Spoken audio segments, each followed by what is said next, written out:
Welcome to another video from DIY Daily. Just going to put together a quick video just showing you how to put this 2018 Mercedes GLC 250 into the brake pad service mode.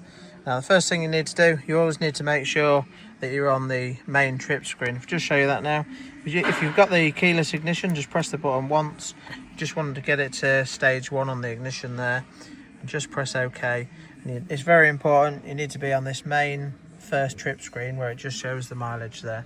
And once you're on that screen, the next thing we're going to do, just mount the camera up quickly, is press and hold the phone and the OK button both at the same time and keep them both depressed together. And you can release the buttons once your new menu comes up, and you can just see the menu there, so you scroll down to brake pad replacement.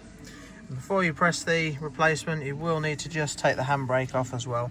So just see we've got the warning on there for the handbrake. So if we just pull the lever to release the brake there, then we can simply press OK. Press OK again, and you can just see it says it's moving to the position. Don't know if you can quite hear it now, but you can hear the calipers just winding back. So once it's done that, you can then leave it in the mode. It should just give us a little message in a minute. Yeah, so basically its position's reached now. So if you just leave it at this stage now, don't press anything else, you can then push the pistons back, swap the brakes over, and then once you've done, obviously fitted the new brakes, all you need to do is come back in the vehicle and just simply exit out of it again by just pressing the OK button there. So yeah, quite a straightforward procedure. And you do that same procedure to get into the service menu if you was resetting the service light as well.